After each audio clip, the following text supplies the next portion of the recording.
I would like to place on record my appreciation for the media for standing by us the past few days, because the responsible and unbiased reporting that all of you have done has been a huge factor in helping us control the situation and restoring normalcy. And we thank you for that. We have registered a total of 37 FIRs till date.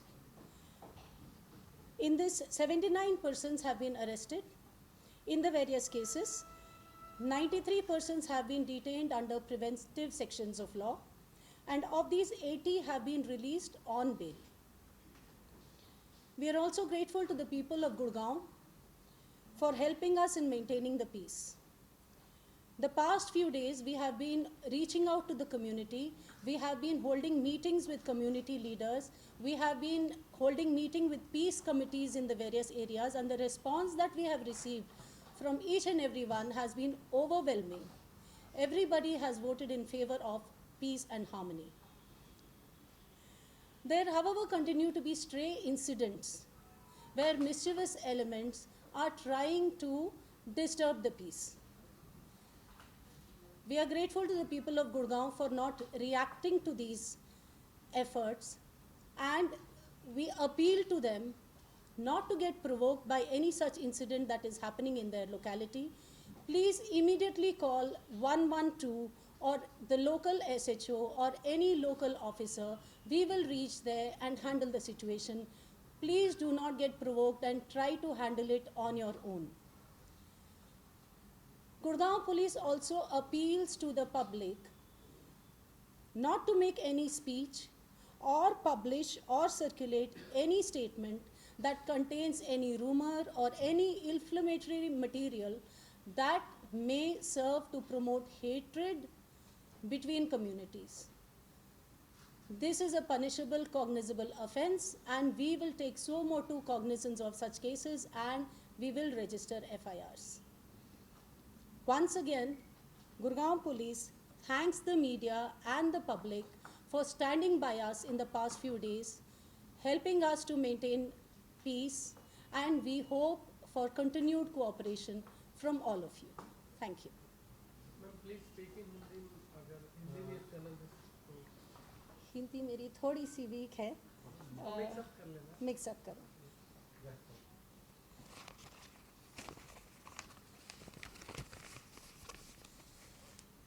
मैं Gurgaon police की ओर से सभी media वालों का धन्यवाद करना चाहती हूँ कि आपने इतने दिनों हमारे साथ कोऑपरेशन किया, हमको सपोर्ट दिया, और आपकी जो बिल्कुल अनबायस्ड रिपोर्टिंग थी और जो बिल्कुल रिस्पॉन्सिबल रिपोर्टिंग थी, उसकी वजह से हमको काफ़ी सपोर्ट मिला कि हम स्थिति पर कंट्रोल कर पाएँ. उसका एक बहुत बड़ा हाथ था गुड़गांव में नॉर्मलसी रिस्टोर करने के लिए. हमने आज तक कुल 37 FIR दर्ज किए हैं इस सिलसिले में, जिसमें से 79 लोगों को अरेस्ट किया है FIRओं के तहत, और 93 लोगों को प्रिवेंटिव सेक्शंस में निवारक कार्रवाई में डिटेन किया गया था, जिसमें से 80 लोगों को हमने बेल पर रिलीज़ भी कर दिया है. हम गुड़गांव की पब्लिक के भी शुक्रगुजार हैं कि उन्होंने इतने दिनों हमारे साथ कोऑपरेट किया, और उनकी वजह से भी शांति कायम रखने में हमको बहुत अधिक शक्ति मिली. फिर भी हर रोज़ कोई ना कोई इक्का दुक्का ऐसी कोई वारदात हो जाती है छुटपुट, जिससे लोगों की सेंटिमेंट्स को ठेस पहुंच सकती है. हम पब्लिक से यही अपील करेंगे कि यदि आपके इलाके में ऐसी कोई भी छोटी वारदात हो जाए, आप काइंडली हमसे संपर्क करें, 112 में कॉल करें या अपने लोकल थाने में कॉल करें, किसी भी अधिकारी को कॉल करें. हम आके उस हालात को संभालेंगे. आप कृपया करके कानून को अपने हाथ में ना लें और इस कोई भी वारदात के साथ आप रिएक्ट ना करें. दूसरा, मैं लोगों से ये भी अपील करना चाहूँगी कि कोई भी ऐसा मैसेज या ऐसी बात ना कहें या पब्लिक में या किसी सोशल मीडिया में पोस्ट न करें जिससे दो समुदायों के बीच में कोई भी हेट्रेड या एनमिटी फैलाई जाए। ये एक कानूनी अपराध है, इसमें गुड़गांव पुलिस कार्रवाई ज़रूर करेगी।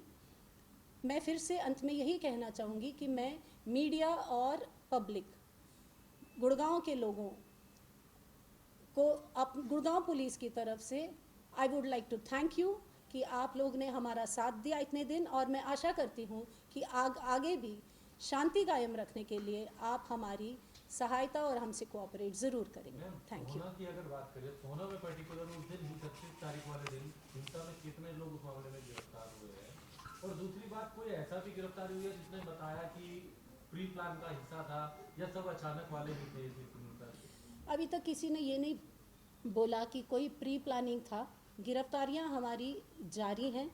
सोना में इनफैक्ट कल ही हमने एक पीस कमेटी की बैठक की थी जिसमें मैं खुद गई थी और दोनों समुदाय के लोग थे, और उनकी भी यही मंशा थी कि शांति कायम रखे। रही बात सोहना के केसेस में गिरफ्तारियों की, तो 15 लोग गिरफ्तार हुए हैं 2 केसेस में। बाकी केसेस का मैं डिटेल आपको प्रेस नोट में दे दूँगी। आप गुरुग्राम के बेस पे कह रही हैं कि किसी ने प्री प्लान की, ये नहीं कहा है? नहीं, हमको जितने लोगों को हमने अभी तक गिरफ्तार किया है, किसी ने किसी इंटरोगेशन में ये बात नहीं आई कि प्री प्लानिंग में हुआ। जैसे अगर ले तो एक ऐसा इंसिडेंट था जहाँ पे लड़के बैठे थे, दारू पी ली और कहा कि चलो चलते हैं। तो ऐसा कोई पहले से कोई प्लान हुआ हो, ऐसा कोई बात हमारे सामने नहीं आई है। क्या स्थिति है, क्या जो धार्मिक स्थल पर सिक्योरिटी लगाई गई थी वो भी कंटिन्यू रहेगी? अभी कंटिन्यूड है, थोड़ा स्केल डाउन हुआ है लेकिन कंटिन्यूड है। मैम, गुरुग्राम में इस चीज़ में हिंसा हुई थी, इसमें ब्रज यात्रा में महिलाएं भी थी और कहा जा रहा है कि कुछ महिलाएं वहां गायब हो गई थी, तो उन महिलाओं को क्या ढूंढा गया है, क्योंकि उसका जिक्र कहीं नहीं। मैडम, मैं गुड़गांव पुलिस की तरफ से बोल सकती हूँ। गुरुग्राम की बात, गुरुग्राम में हत्या के 2 मामले दर्ज हुए थे, एक तो वहाँ का और एक सोहना का। सोहना वाले में तो अभी तक गिरफ्तारी हुई है, हत्या वाले मामले में अगर बात करें? सोहना वाले में अभी तक कोई गिरफ्तारी नहीं हुई है, लेकिन हम लोगों को आइडेंटिफाई कर रहे हैं, और वहाँ के जो निवासी है, जैसे हम पीस कमेटी में गए थे, FIR बाई नेम है। इसका मतलब ये नहीं कि हम बिना किसी सबूत के किसी को भी गिरफ्तार कर लेंगे, है ना। हम पुलिस को सबूत की आवश्यकता होती है। इन्वेस्टिगेशन जारी है, जैसा कुछ आगे प्रोग्रेस होगा हम आपको ज़रूर बताएंगे। सोना से फायरिंग का वीडियो सामने आया था, क्या मैम इस मामले में भी गिरफ्तारी हुई है? अभी फायरिंग की गिरफ्तारी नहीं हुई है, बिल्कुल। We are identifying the people, we will take action, we will let you know. सोना वाले मामले में जो FIR हुई है जावेद के खिलाफ, बाई नेम FIR है, जावेद उसमें ये कह रहा है कि पुलिस के सामने पहुंचा है जांच के लिए, उसने सबूत दिए हैं कि वो उस दिन घटनास्थल के ऊपर ही नहीं था। तो आपकी जांच में अब तक क्या आया, क्या वो था घटनास्थल पर या नहीं था? देखिए, I will not be revealing details of investigation to you, but it is a matter of investigation. We will not arrest anyone indiscriminately unless we have evidence against them. Ma'am, कल जुम्मे की नमाज है, तो किस तरह की अपील की गई कि घर से नमाज पढ़नी है, फिर अब हम किसी को कोई अपील नहीं करेंगे।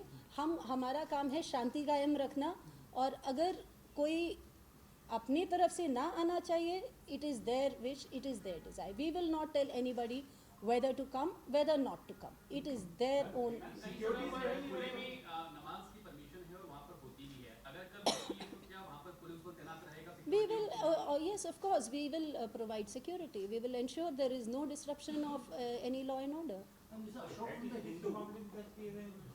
Sorry? Hate speech के 2 मामले दर्ज हुए हैं। There is a sense of fear among the religious minority after these clashes, and there are reports like many families have actually fled and they're going back to their native places. So, any cases registered in this connection for any direct threats, any preventive arrest, and what efforts are being made by the police to build confidence among the minorities? To the best of my knowledge, I think there is no direct case registered about a threat, because nobody has really complained to us. But yes, there was one case of Sector 70 Badshahpur, in which, as part of one of the cases of assault on a minority, a statement had come that some people had threatened the local community to leave, and that has been incorporated in that investigation. And yes, like I told you, we are reaching out to the community now. The first 1 week we spent in trying to control the situation. The last few days we have been trying to reach out to both the communities to instill a sense of confidence and to build bridges between the communities. Madam इतना होने के बावजूद भी कई जगहों पे देखने को आया कि लोगों से दुकान और मकान जबरदस्ती खाली करवाए जाते हैं, तो उस केस में पुलिस किस तरह से करेगी? देखिए, अगर हमारे पास कोई कंप्लेंट आएगा तो फिर हम कार्रवाई करेंगे। हालांकि वो पुलिस के सामने इसलिए नहीं आना चाहते कि उनको डर है कहीं ना कहीं उन पर अटैक ना हो। You see, the police will require a written complaint in this case. In the case of hate speeches, we take suo motu action. In the case of a crime that is visible to us, we take suo motu action. But in a transaction between two people, unless somebody tells us, because we need some complaint. Ma'am, इस हिंसा को पहले दिन control करने में Gurgaon police की एक बड़ी भूमिका थी, बड़ी स्तर पर टीम वहाँ पर गई थी कंट्रोल करने में थे। कितने लोग गुरुग्राम पुलिस के इसमें घायल हुए थे? हालांकि 2 होमगार्ड तो हुए थे शहीद, इसके अलावा अगर हम बात करें तो जो 2 होमगार्ड शहीद हुए थे, या हमारे एक इंस्पेक्टर को गोली लगी थी, या हमारे कुछ लोग मेदांता में एडमिट हुए थे, वो सब मेवात में घायल हुए थे। तो कितने गुड़गांव में नूह की बात आपको नूह से पूछना पड़ेगा। नूह में गुरुग्राम पुलिस के कितने लोग घायल हुए थे नूह में, जो लोग कंट्रोल करने गए? we had 6 people, out of which 2 people are still admitted in the hospital. They have still not been discharged.